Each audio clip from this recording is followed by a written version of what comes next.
बहुत समय पहले की बात है। इसी राज्य में एक राजा राज्य करता था, परंतु वह किसी भी फैसले को सही ढंग से सुलझा नहीं पाता था, क्योंकि राजा का मंत्री बहुत ढीला तथा सुस्त था और ना ही वह अधिक बुद्धिमान था, जिसके कारण राजा किसी भी फैसले को सही ढंग से सुलझा नहीं पाता था।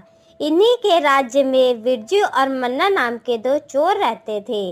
बिरजू बहुत अधिक बुद्धिमान था, जबकि मन्ना साधारण ही था।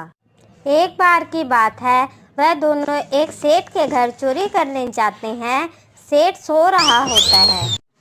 अरे मन्ना, जल्दी जल्दी चलो, कहीं सेठ जग गया तो लेने के देने पड़ जाएंगे।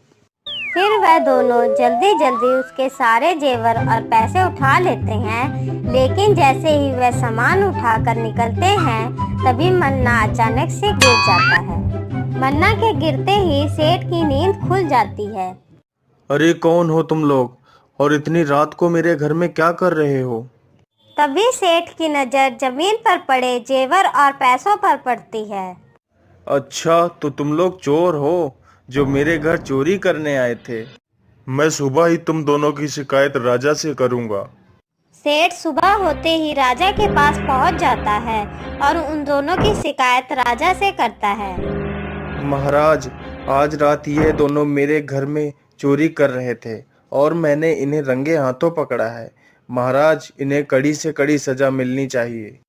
अरे अरे, ठीक है सेठ जी, आप थोड़ा सा शांत रहिए।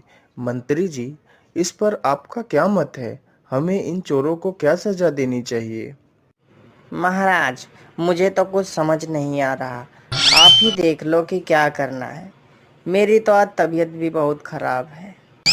तुम दोनों को अपनी सफाई में कुछ कहना है? जी नहीं महाराज, हमें कुछ नहीं कहना है। तो ठीक है, कल इन दोनों को फांसी दे दी जाए। फिर सैनिक उन दोनों को जेल में बंद कर देता है। अरे बिरजू, तूने कुछ कहा क्यों नहीं? बिरजू, मुझे बचा ले मेरे भाई, मैं मरना नहीं चाहता। मैं चमेली के साथ शादी करना चाहता हूँ। भाई, मुझे एक बार बचा ले, मैं जीवन में कभी चोरी नहीं करूँगा। मन्ना, तुम चुप रहो, मुझे कुछ सोचने दो। इसी प्रकार रात गुजर जाती है। सुबह होते ही सैनिक उन्हें फांसी लगाने के लिए ले जाते हैं। जल्लाद जैसे ही बिरजू को नकाब पहनाने के लिए आगे बढ़ता है, तो बिरजू कहता है, अरे रुको रुको, मैं राजा से कुछ बात करना चाहता हूँ, फिर आप मुझे फांसी लगा देना। बिरजू, अब तुझे क्या बात करनी है? बोल। महाराज, मुझे फांसी मत दीजिए। हम दोनों ऐसी तरकीब जानते हैं जिससे आपके धन के भंडार भर जाएंगे, आप और भी समृद्धशाली राजा बन जाएंगे। अच्छा, वो कैसे? बताओ बताओ। महाराज, हम दोनों को हीरे और जवाहरात की खेती करने का मंत्र पता है। राजा चोर के मुंह से हीरे जवाहरात की खेती के बारे में सुनकर तुरंत उन्हें महल ले जाता है। बिरजू, मुझे जल्दी से बताओ, वह कौन सा मंत्र है जिसकी तुम बात कर रहे थे? महाराज, वह मंत्र हम किसी को नहीं बता सकते। वह मंत्र केवल हम लोग ही उपयोग कर सकते हैं, लेकिन हम आपको खेती करके दिखा सकते हैं। ठीक है बिरजू, तो चलो फिर खेत पर, मुझे खेती करके दिखाओ। फिर वह लोग खेत पर जाते हैं। महाराज, थोड़े से सरसों के बीज मंगवाइए। राजा तुरंत ही सरसों के बीज मंगवाता है और बिरजू को दे देता है।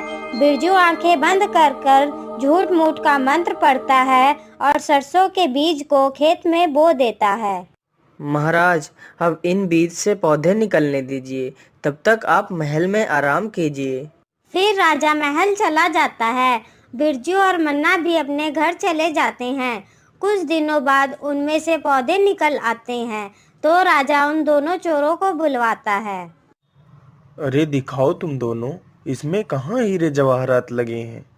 महाराज, आप कल सुबह आना, फिर मैं आपको दिखाऊंगा कि हीरे जवाहरात कहाँ लगे हैं। अगले दिन सुबह ही राजा और बाकी लोग खेत पर पहुंचते हैं, तो देखते हैं कि पौधों की पत्तियों पर ओस की छोटी छोटी बूंदें पड़ी हैं, जो कि सूरज की रोशनी पर ऐसे चमक रही हैं जैसे कि सचमुच ही हीरे लगे हों। तभी बिरजू बोल पड़ता है, महाराज, ये देखिए, हीरे लग चुके हैं। राजा ये देखकर बहुत खुश हो जाता है। राजा हीरे देखकर उन्हें तोड़ने के लिए आगे बढ़ता है। रुकिए महाराज, आप इन हीरो को नहीं तोड़ सकते। लेकिन मैं इन हीरो को क्यों नहीं तोड़ सकता? महाराज, इन हीरो को सिर्फ वही तोड़ सकता है जिसने अपने जीवन में कभी चोरी ना की हो। अगर चोरी करने वाला व्यक्ति इन हीरो को छुएगा तो ये जमीन पर गिरकर गायब हो जाएंगे। ठीक है, तो मेरे मंत्री इन हीरो को तोड़ेंगे क्योंकि उन्होंने अपने जीवन में कभी चोरी नहीं की है।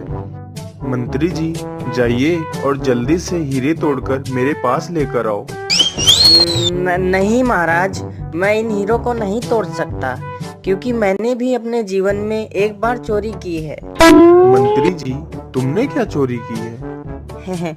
महाराज, मैंने एक बार ब्राह्मण की गाय चोरी की थी। चलो कोई बात नहीं। सैनिक, तुम जाओ और इन हीरो को जल्दी से तोड़कर लेकर आओ। नहीं नहीं महाराज, मुझे माफ कर दो।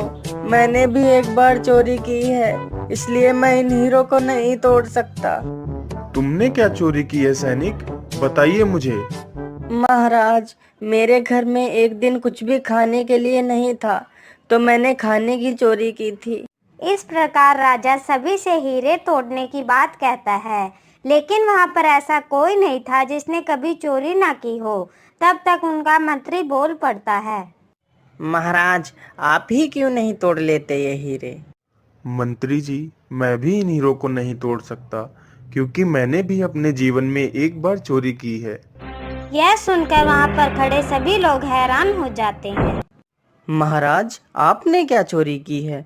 आपको किस वस्तु की कमी है जो आपने चोरी की थी? बिरजू, मैंने बचपन में अपनी दादी माँ के घी के लड्डू चोरी किए थे। महाराज, अगर यहाँ पर सभी चोर हैं तो सभी को फांसी मिलनी चाहिए, हम दोनों को ही क्यों? महाराज, हर किसी के जीवन में कोई ना कोई मजबूरी होती ही है जो वह चोरी करता है। बिरजू, तुम्हें कौन सी मजबूरी आन पड़ी जो तुम चोरी करने चल दिए?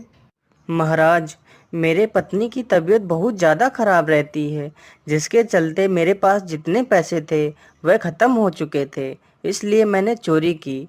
अगर मैं चोरी नहीं करता तो मेरी पत्नी की दवाइयाँ नहीं मिल पाती और उसकी मृत्यु हो जाती। और मन्ना, तुम्हारी क्या मजबूरी थी जो तुमने चोरी की? महाराज, मुझे भी चमेली के साथ शादी करनी थी, लेकिन मेरे पास पैसे नहीं थे, इसलिए मैंने चोरी की। महाराज, मुझे माफ़ कर दीजिए, अब मैं कभी भी चोरी नहीं करूँगा। महाराज, यह कोई हीरे नहीं बल्कि ओस की बूंदें हैं। मैं आपको सिर्फ ये दिखाना चाहता था कि दुनिया में हर कोई कभी न कभी चोरी जरूर करता है। राजा बिरजू की बुद्धिमानी को देखकर उससे बहुत प्रसन्न हुआ। बिरजू, तुम बहुत बुद्धिमान हो। आज से तुम हमारे नए मंत्री हो। और मन्ना, आज से तुम हमारे सैनिक हो। यह सुनकर वह दोनों बहुत खुश हो